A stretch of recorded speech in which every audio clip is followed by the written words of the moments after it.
विद्यार्थियों सुप्रभात। बेटे आज हम 11th क्लास में चैप्टर नंबर 2 मियां नसीरुद्दीन को आगे कंटिन्यू करेंगे। ये इस चैप्टर से रिलेटेड सेकंड वीडियो है। फर्स्ट वीडियो में हमने पढ़ा था कि लेखिका मियां नसीरुद्दीन की दुकान पर अचानक से चली जाती है और वह मियां नसीरुद्दीन से कुछ एक सवाल पूछती है। तो बेटे आज हम पढ़ेंगे कि लेखिका मियां नसीरुद्दीन से क्या सवाल पूछती है। सबसे पहले तो मियां नसीरुद्दीन जो है वह शक करते हैं लेखिका पर कि शायद ये कोई अखबार छापने वाली है, यानी कि कोई संपादक है, क्योंकि मियां नसीरुद्दीन अखबार बनाने वाले और अखबार पढ़ने वाले दोनों को निठल्ला समझते कि उनको कोई काम नहीं है, इसलिए वो अखबार बनाते हैं और अखबार पढ़ते हैं। लेखिका मियां नसीरुद्दीन से पूछती है कि आप नानबाई कैसे बने, क्योंकि वे उस कस्बे के सबसे प्रसिद्ध बेटे नानबाई थे। तो मियां नसीरुद्दीन कहते हैं कि मैंने यह शिक्षा अपने वालिद उस्ताद से सीखी है, यानी कि उनके गुरु कौन थे? उनके वालिद यानी कि बेटे उनके पिताजी। तो लेखिका पूछती है कि जैसे आप इस काम पर बैठे, क्या आपके पिताजी ने आपको कोई नसीहत दी थी? नसीहत होता है बेटी कोई सीख कि काम को इस तरह से करना, ये मत करना, काम को आगे कैसे बढ़ाया जाता है, इस तरह के। तो मियां नसीरुद्दीन कहते हैं कि काम नसीहतों से नहीं आता, करने से आता है। नसीहतें तो बेटे हर एक माता पिता अपने बच्चों को देता है, लेकिन क्या बच्चे सीखते हैं उससे? जब तक वो काम को करके नहीं देखेंगे शायद वो नहीं सीख पाएंगे। तो ऐसे ही मियां नसीरुद्दीन ने कहा था लेखिका से। तो लेखिका से वो एग्जाम्पल देकर कहते हैं कि मान लीजिए अगर बच्चे को स्कूल में भेजा जाता है और उसकी स्टार्टिंग की 3 क्लासेस छुड़वा दी जाती हैं, जैसे आज के समय में नर्सरी, LKG और UKG होता है, और सीधा अगर बच्चे को फर्स्ट क्लास में बैठा दिया जाता है, तो क्या बच्चा सीख पाएगा, पढ़ पाएगा? नहीं ना।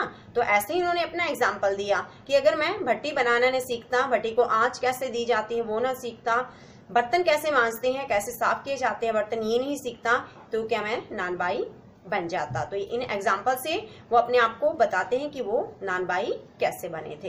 तो चलिए बेटे चैप्टर को स्टार्ट करते हैं कि लेखिका के सवालों का वो किस तरह से जवाब देते हैं। आगे चैप्टर। हाँ, कामकाजी आदमी को इससे क्या काम, जो काम धाम करने वाले हैं उनको अखबार से क्या काम है। खैर, आपने यहाँ तक आने की तकलीफ उठाई ही है, तो पूछिए क्या पूछना चाहते हैं। जब आप यहाँ तक आ ही चुके हो तो पूछिए आप क्या पूछना चाहते हो। पूछना यह था कि किस्म किस्म की रोटी पकाने का इल्म आपने कहाँ से हासिल किया। तो लेखिका ने पहला सवाल क्या पूछा उनसे? किस्म किस्म यानी अनेकों तरह की रोटी पकाने का इल्म होता है बेटे शिक्षा, आपने कहाँ से प्राप्त की, यानी अनेक तरह की रोटी बनाने की शिक्षा आपने कहाँ से प्राप्त की। मियां नसीरुद्दीन ने आंखों के कंचे हम पर फेर दिए।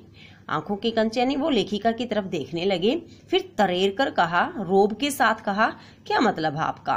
पूछे साहब, नानबाई इल्म लेने कहीं और जाएगा?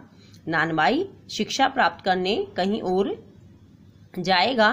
क्या नगीना साज के पास, जो नगीना जड़ने वाले हैं उनके पास, क्या आईना साज के पास, क्या आईना बनाने वालों के पास, क्या मीना साज के पास, क्या मीनार के पास, मीना साज के पास यानी जो चूड़िया बनाने वाले हैं उनके पास, या रफूगर रंगरेज या तिली तंबोली से सीखने जाएगा?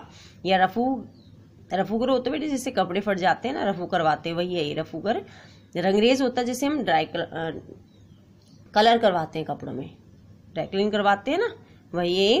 तेली तंबोली जाती है एक, जो जैसे पशुओं के सींग वगैरह को करते हैं, तो क्या हम उनके पास जाएंगे? क्या फरमा दिया साहब, यह तो हमारा खानदानी पेशा ठहरा, कि ये तो हमारा खानदानी पेशा है। हाँ, इल्म की बात पूछिए तो जो कुछ भी सीखा अपने वालिद उस्ताद से ही। अगर आप पढ़ाई शिक्षा, अगर आप शिक्षा की बात पूछ रहे हो कि रोटियां बनाने कहाँ से सीखी, तो मैंने कहा किससे सीखी? यह मैंने अपने वालिद उस्ताद से। वालिद होता बेटे पिताजी। मतलब यह है कि हम घर से न निकले तो कोई पेशा अख्तियार करेंगे। मतलब यह है कि मैं घर से भी नहीं निकला और मैंने एक पेशा अधिकार के रूप में प्राप्त कर लिया। अख्तियार होता है अधिकार। कैसे? क्योंकि ये बेटे इन्होंने किनसे सीखा था? अपने पिताजी से। तो पिताजी से सीखने के लिए इनको कहीं बाहर थोड़ा ना जाना पड़ा था, इसलिए उन्होंने कहा कि हम घर से न निकले और कोई पेशा हमने अधिकार के रूप में सीख लिया, जो बाप दादा का हुनर था वही उनसे पाया। जो मेरे पिताजी में और मेरे दादाजी में जो हुनर था, गुण था, वह मैंने उनसे सीखा। और वालिद मरहूम के उठ जाने पर आ बैठा उन्हीं के ठिए पर। और जब मेरे वालिद मरहूम हो गए, मरहूम यानी कि जब उनकी मृत्यु हो गई, तो मैं उन्हीं के ठिए पर, उन्हीं के स्थान पर आकर बैठ गया। लेखिका पूछती है आपके वालिद, क्वेश्चन मार्क है ना, तो उन्होंने पूछा आपके पिताजी। मियां नसीरुद्दीन की आंखें लम्हा भर को किसी भट्टी में गुम हो गई, यानी कि लम्हा भर वो किसी बीती हुई बातों में खो गई। लगा गहरी सोच में है, लेखक को लगा शायद ये गहरा सोच रहे हैं कुछ। फिर सिर हिलाया, क्या आंखों के आगे चेहरा जिंदा हो गया। ऐसा लगा जैसे उनकी आंखों के सामने उनके वालिद का चेहरा जिंदा हो गया हो। हाँ, हमारे वालिद साहब मशहूर थे मियाँ बरकत शाही नानबाई गडैया वाले के नाम से। इनके पिताजी किस नाम से प्रसिद्ध थे बेटे? क्या नाम था इनके पिताजी का? इनके पिताजी का नाम था मियाँ बरकत शाह। तो जैसे दुकानें होती है ना, कई बार नाम के आधार पर भी रखी जाती हैं, तो इनकी जो दुकान थी इनके पिताजी की, वह किस नाम से थी, किस नाम से प्रसिद्ध थी? मियाँ बरकत शाही नानबाई गडैया वाला। ये तो जगह ही है ना, गडैया वाले के नाम से। और उनके वालिद यानी कि हमारे दादा, और बरकत शाही के पिताजी यानी कि जो मियाँ नसीरुद्दीन है, इनके दादा साहिब थे आला नानबाई मियाँ कल्लन। नाम याद रखना है, इनके दादाजी का नाम था नानबाई मियाँ कल्लन, इनके पिताजी का नाम था नानबाई मियाँ बरकत शाही। आपको इन दोनों में से किसी की कोई भी नसीहत याद हो तो, मतलब नसीहत होता बेटे सीख, कि जैसे आप नानबाई बने, क्या इन दोनों में से किसी ने आपको कोई शिक्षा दी थी? आपको अगर कोई शिक्षा याद हो तो हमें बताइए। नसीहत काहे की मियाँ, काम करने से आता है, नसीहतों से नहीं। हाँ, तो वे क्या कहती हैं कि नसीहत क्या, सीख क्या, अगर हम काम को करके देखेंगे तभी तो आएगा, नसीहतों से काम नहीं आता। बजा फरमाया है, बजा फरमाया है, सही कहा है, पर यह तो बताइए ही बताइए कि जब आप इस काम पर लगे तो वालिद साहब ने सीख के तौर पर कुछ तो कहा होगा। लेखिका पूछती है ठीक है, पर ये तो बताइए जब आपके पिताजी ने, तो लेखिका ने बेटे भट्टी की तरफ इशारा किया कि मतलब जब आप इस काम को करने लगे तो आपके पिताजी ने आपको सीख के तौर पर कुछ तो कहा ही होगा। नसीरुद्दीन साहिब ने जल्दी जल्दी 2-3 कश खींचे, फिर गला साफ किया और बड़े अंदाज से बोले। नसीरुद्दीन ने जल्दी जल्दी 2-3 कश खींचे, यानी कि वो क्या कर रहे थे? जब लेखिका उनके पास गई, वो बीड़ी पी रहे थे। 2-3 कश खींचे बीड़ी के, गला साफ किया इस तरह से करके, और बड़े अंदाज से कहा अगर आपको कुछ कहलवाना ही है तो बता ही देते हैं। आप जानो, जब बच्चा उस्ताद के यहाँ पढ़ने बैठता तो उस्ताद क्या कहता है? तो लेखिका से कहते हैं मियाँ जी कि अगर आप मुझसे कुछ कहलवाना ही चाहते तो मैं आपको बता रहा हूँ। जैसे बच्चा बेटे शिक्षक के पास जाता, उस्ताद यानी कि गुरु, टीचर के पास पढ़ने के लिए बैठता, तो टीचर उसको क्या कहता है? अलीफ। तो बच्चा क्या कहता है? अलीफ। टीचर कहता है बे, बच्चा कहता है बे। टीचर कहता है जिम, बच्चा कहता है जिम। इन तीनों शब्दों का अर्थ क्या है? इन तीनों शब्दों का अर्थ है कि जिस तरह से टीचर कहता है बच्चा भी उसी तरह से कहता चला जाता है। बच्चे सीखते हैं ना बेटे नर्सरी में, ए आ एप्पल, इस तरह से, मतलब जो टीचर बोलता है बच्चा ऐसे बोलता है। इस बीच उत्साह जोर का एक हाथ सिर पर धरता है और शागिर्द चुपचाप प्रवान करता है। इस बीच यानी कि जो बच्चा टीचर के अकॉर्डिंग चलता है, फिर टीचर खुश होता है ना उस बच्चे से, हाथ सिर पर धरता है, उसको आशीर्वाद देता है, और शागिर्द यहाँ होता है बेटे शिष्य, बच्चा स्टूडेंट जो होता है चुपचाप परवान चढ़ता है, यानी कि सक्सेस प्राप्त करता चला जाता है।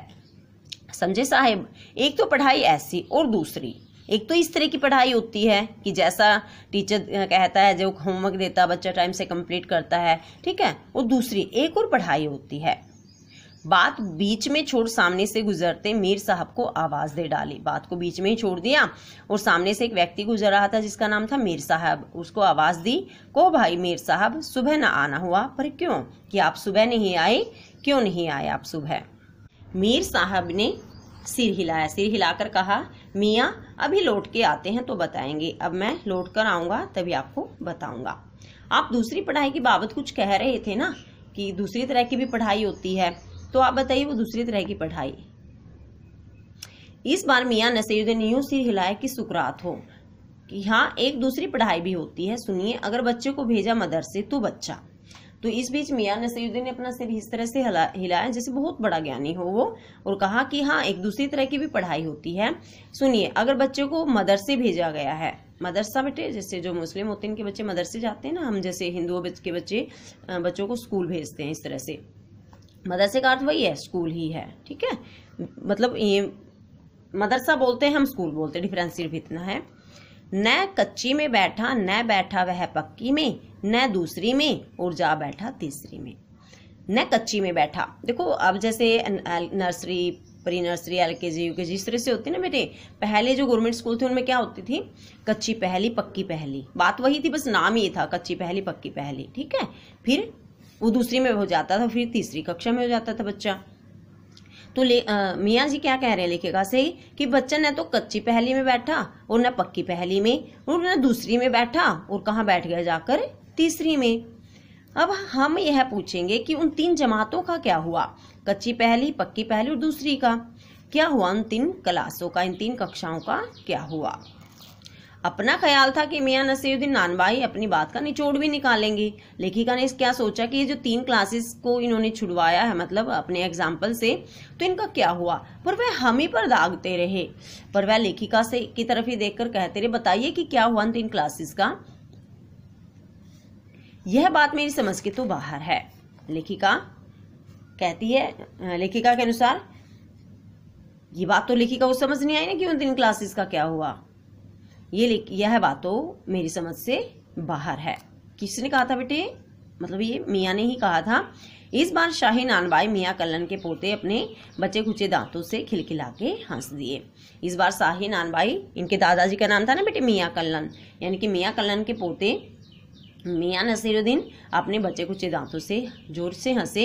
मतलब मेरा क्या साफ न था, लो साहिबो अभी साफ हुआ जाता है, कि इससे मेरा मतलब साफ था। फिर भी अगर आपको समझ नहीं आया तो मैं अपना मतलब साफ कर देता हूँ, जरा सी देर को मान लीजिए, ध्यान से समझना। हम बर्तन धोना न सीखते, हम भट्टी बनाना न सीखते, भट्टी को आंच देना न सीखते, तो क्या हम सीधे सीधे नानबाई का हुनर सीख जाते। तो लेखिका से कह रहे हैं मियाँ जी कि जैसे बेटे जो ये नानबाई होते हैं, मान लीजिए आप ढाबे वगैरह पर गए होंगे, अब तो जैसे गैस वगैरह पर काम होता है, पहले होता था भट्टी पर, ठीक है, अभी भी कई जगह होता है तंदूर में जैसे रोटी बनती है, वही एग्जाम्पल है ये, कि अगर हम बर्तन कैसे धोते हैं ये ना सीखते, भट्टी बनती कैसे है ये नहीं सीखते, भट्टी को आंच कैसे दी जाती है ये नहीं सीखते, तो क्या मैं सीधा सीधा नानबाई बन जाता। सेम एग्जाम्पल लिख दिया है बेटे इन्होंने, कच्ची छोड़ दी, पक्की छोड़ दी, दूसरी छोड़ दी, तीसरी में बैठ गया। वही बात इन्होंने कहा कि बर्तन धोना, भट्टी बनाना और भट्टी को आंच देना नहीं सीखते, कि क्या मैं नानबाई बन जाता। मियाँ नसीरुद्दीन हमारी और कुछ ऐसे देखा कि हम उन्हें हमसे जवाब पाना हो। मियाँ नसीरुद्दीन लेखिका की तरफ इस तरह से देख रहे हैं जैसे वे लेखिका से कोई जवाब पाना चाहते कि बताइए अगर मैं ये काम न सीखता तो क्या मैं नानबाई बन जाता। फिर बड़े ही मंजे अंदाज से कहा, कहने का मतलब साहिब यह है कि तालीम की तालीम भी बड़ी चीज होती है। तालीम की तालीम यानी कि शिक्षा को पढ़ना, शिक्षा को पढ़ना। फॉर एग्जाम्पल मैं बताऊं बेटे, जैसे मैं हूं, मैं पहले पढ़ी, अब मैं आपको तालीम दे रही हूं ना, तो पढ़कर शिक्षा देना भी एक बड़ी चीज होती है। सिर हिलाया है साहिब, माना कि मानते हो मेरी इस बात को कि तालीम की तालीम भी बड़ी चीज होती है।